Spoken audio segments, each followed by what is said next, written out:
Pemirsa, PKB gusar dengan manuver PAN yang ingin bergabung dalam Koalisi Kebangkitan Indonesia Raya KIR. Tapi ngotot menyodorkan nama Erick Thohir sebagai calon wakil presiden mendampingi Prabowo. PKB mengingatkan agar PAN tidak menyerobot antrian karena jauh sebelum PAN, PKB sudah menyodorkan nama Gus Imin sebagai cawapres Prabowo. Jika PKB dan PAN saling berebut kursi cawapres, lalu bagaimana nasib Koalisi Kebangkitan Indonesia Raya? Saya akan membahasnya bersama dengan Ketua DPP PKB, Dita Indasari, Wakil Ketua Umum PAN, Yandri Susanto, dan pengamat politik Adi Praitno. Selamat malam, Mbak Dita, Bang Yandri, Mas Adi. Selamat malam, Assalamualaikum ya. Waalaikumsalam. Mbak Dita, sudah dengar suara saya? Suara Anda belum muncul, Mbak Dita? Audionya mungkin belum dibuka, Mbak Dita? Ya. Oke, ya, Mbak Dita. Pak Yandri. Ya. Mas Adi ya? Yes. Oke. Teman-teman semua. Mbak Dita, kami ini sedang ingin membahas pernyataan Anda. Kenapa sampai keluar pernyataan seperti itu dari Anda bahwa PAN ini pendatang baru tapi kok seperti mau menyerobot antrian. Kenapa, Mbak Dita? Apakah ada gerakan PAN yang seperti mau menyerobot antrian cawapres Prabowo? Iya, pertama ini kan saya jelaskan dulu, ada dua partai yang sudah lama berproses. Nama partai itu adalah PKB dan Gerindra. Sudah lebih dari setahun kita menjalin komunikasi, sudah mencapai kesepakatan-kesepakatan soal visi dan program, baik secara lisan maupun juga ada kesepakatan tertulis yang kita tandatangani Agustus 2022. Chemistry sudah terbangun, program bersama sudah sedang disusun, dan sebagainya. Berproses itu tidak mudah. Pak Yandri tahu lah, dua partai yang backgroundnya berbeda, itu ketika berproses, menjalin chemistry itu pasti juga tidak mudah. Dan itu sudah bisa kita lewati. Nah, kemudian kita juga sudah sepakat dalam arti bahwa keputusan untuk capres dan cawapres akan diputuskan berdua, Pak Muhaimin dan Pak Prabowo, karena memang sudah berproses lama. Nah, tiba-tiba kemudian ada gerakan dari teman-teman di PAN yang mengatakan bahwa mereka join dengan syarat bahwa cawapresnya adalah Pak Erick Thohir dalam hal ini, karena itu yang dibawa oleh teman-teman dari PAN. Nah, kami melihat ini sebagai sesuatu yang bukan soal rebutan, bukan soal gusar juga, tapi ini tidak pantas karena ada proses panjang yang sudah kami lewati dengan tidak mudah. Lalu begitu saja ada unsur baru yang datang merapat dan mengatakan bahwa kami join dengan syarat. Nah, ini bagi kami tidak pantas, dan itulah kenapa kami juga mengeluarkan pernyataan bernada protes terhadap langkah-langkah itu. Oke, mau join tapi ada syaratnya, begitu ya? Tidakkah itu biasa saja kalau misalnya dalam sebuah koalisi ada join tapi ada ketentuan ini, itu bukannya hal yang biasa, Mbak Dita?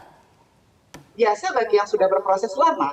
Kan berproses lama itu ada kesepakatan-kesepakatan, ada visi dan sebagainya.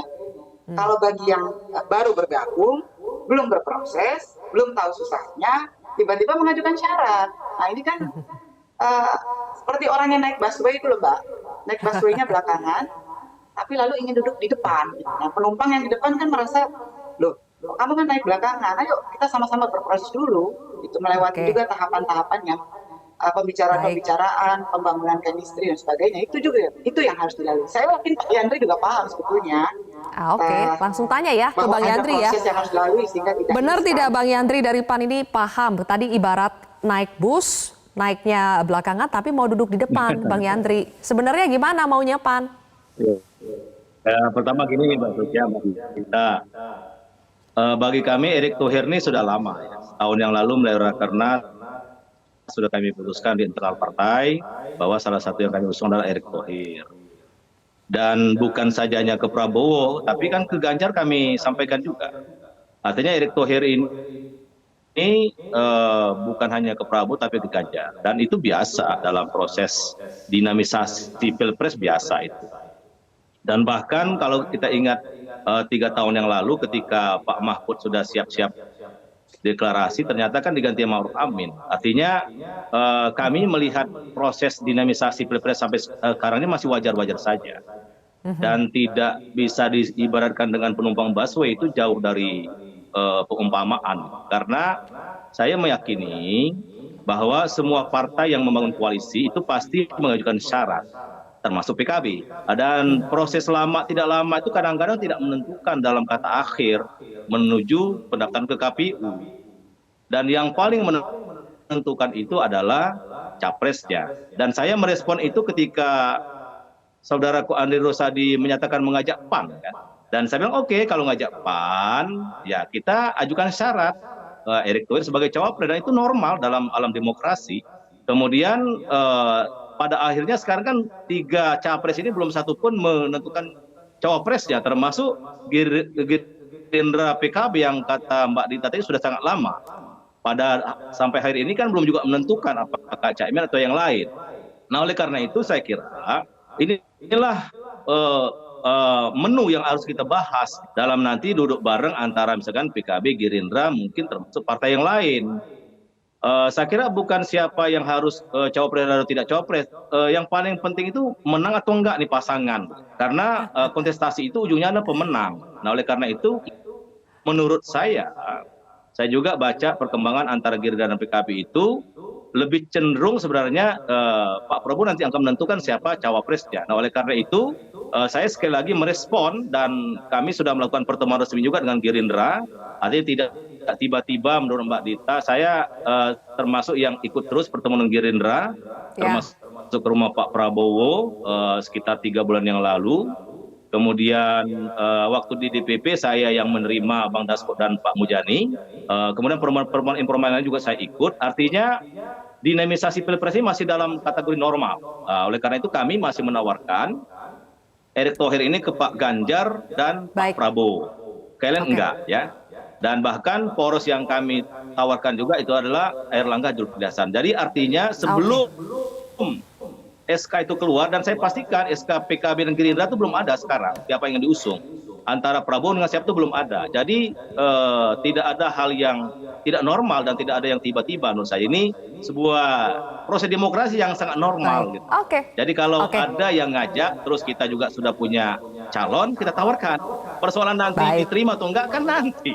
Jadi saya kira ini menurut saya Mbak Dita perlu kebakaran nggak perlu terlalu baper lah menurut saya. Jadi ini baper gak sih? Dan Mbak Dita memangnya baper? Sangat baik hubungannya, sangat baik, sangat baik. Dan saya tidurnya samping Caimin, saya tidur di tenda Mina kan. Baik sekali. Jadi nggak ada yang, dan kami tidak juga bermaksud ingin meminggirkan PKB, ingin meminggirkan PKB, enggak. Ketika Bang Yandri menyebutkan meskipun proses antara Gerindra dan PKB ini sudah lama, toh yang nanti akan menentukan itu capresnya loh, Pak Prabowo. Kalau disebut kayak gitu baper gak sih, Mbak Dita? Enggak, ini bukan soal baper atau tidak baper. Jadi ini soal kepantasan saja. Karena begini, sepengetahuan saya, Gerindra dan PAN untuk 20% tiket pendaftaran KPU kan memang belum cukup. Betul ya Pak Yandri ya? Belum cukup. Cukup, PAN Gerindra cukup kursinya. Nah, itu yang pertama.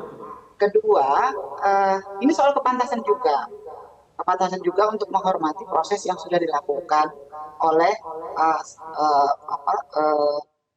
kolega sesama partai. Terus sehingga kami berharap juga bahwa apa yang sudah kami bangun ini kemudian tidak dinafikan begitu saja. Mbak Dita, boleh nggak saya potong sedikit? Ini kan saya merespon dari Andri Rosiadi mengajak PAN untuk gabung. Ya kita bilang oke, kalau kita ajak gabung kita juga ada tawaran, kan itu pantas sekali menurut saya. Masa dibilang nggak pantas? Ya, tidak pantas dalam segi berbicara dengan sesama teman koalisi loh Pak, berbicara dengan sesama orang yang sudah berproses lama. Itu yang pertama. Kedua, menurut saya Pak, apa yang dilakukan oleh teman-teman PAN ini, apalagi Pak Yandri bilang tadi ya, Pak Yandri bilang hubungan dengan Caimin baik, hubungan dengan semua teman-teman PKB baik. Ini kan juga bisa dikomunikasikan sebetulnya Pak. Kalau Bapak bilang hubungannya relasinya baik, sebenarnya sangat bisa dikomunikasikan. Yang ketiga, soal nanti apa yang akan terjadi di bulan Oktober, siapa yang akan didaftarkan, SK mana yang keluar, itu soal lain Pak. Kami juga paham bahwa ini proses dinamika, apapun bisa terjadi ya kan, siapapun bisa terpilih dan tidak terpilih, kami paham. Tapi bahwa proses itu tidak boleh kemudian menafikan orang-orang yang memang sudah bekerja dari awal bersama-sama, dan PKB juga menaikkan elektabilitas Pak Prabowo loh. Nggak ada yang, Mbak Dita, kita nggak pernah menafikan para pihak, Mbak Dita. Kita nggak pernah menafikan PKB, enggak. Ini kan proses wartawan mewawancari kita biasa itu kan. Dan itu kan saya merespon dari Gerindra. Oke, baik, Gerindra baik. kan mengajak PAN, ya kan? Ya, Ya. kita bilang oke, kita menawarkan Erick Thohir kan bukan hanya ke Prabowo, ke Ganjar juga kita Oke, tawarkan. kita sudah dengar Jadi saya- perspektif dari dua belah pihak ya. Saya berikan kesempatan dulu kepada Mas Adi Prayitno. Kalau sudah mendengar tadi dari statement Mbak Dita dan juga Bang Yandri, Mas Adi, menurut Anda keinginan dari PAN untuk menyodorkan Erick Thohir ini muncul dan terang-terangan begitu. Apakah karena memang ada peluang yang dilihat? Karena meskipun sudah lama Gerindra dan PKB ini menjalin koalisi, tapi memang betul cawapresnya belum diumumkan sampai sekarang. Meskipun ada Gus Imin yang dekat dengan Prabowo, betul juga belum dipilih juga sampai sekarang cawapres itu. Jadi apakah memang karena ada peluang yang dibaca itu sebagai kegampangan Pak Prabowo dalam memilih cawapres? Ya, saya kira dua hal. Bagi Partai Amanat Nasional, ini kan mirip-mirip iklan minuman gitu ya. Siapapun cawapresnya adalah Erick Thohir. Ini yang kemudian membuat kenapa PAN kalau setiap bertemu dengan poros politik itu selalu menawarkan Pak Erick Thohir. Saya persis beberapa waktu yang lalu dalam Rakornas PAN misalnya di Kota Semarang, mereka juga menyebut Erick Thohir itu adalah cawapres yang coba untuk disorongkan untuk menjadi pendampingnya Ganjar Pranowo. Begitupun ketika PAN misalnya diajak koalisi dengan Gerindra, tentu Pak Erick Thohir lah yang akan diusung. Itu nggak ada bantahan apapun ya. Itu yang pertama, Mbak Silvia. Yang kedua, politik kita itu kan politik yang saya kira selalu terjadi di tikungan akhir ya. Bahwa poros-poros politik yang ada saat ini itu bisa berubah secara total di akhir permainan karena tidak ada jaminan poros-poros politik yang ada saat ini itu istiqomah iman politiknya mendaftarkan ke KPU. Bahkan publik melihat misalnya poros koalisi yang terjadi antara Gerindra dan PKB ini poros politik yang paling awal dan cukup lama, tapi persoalan cawapres itu tidak kunjung diumumkan.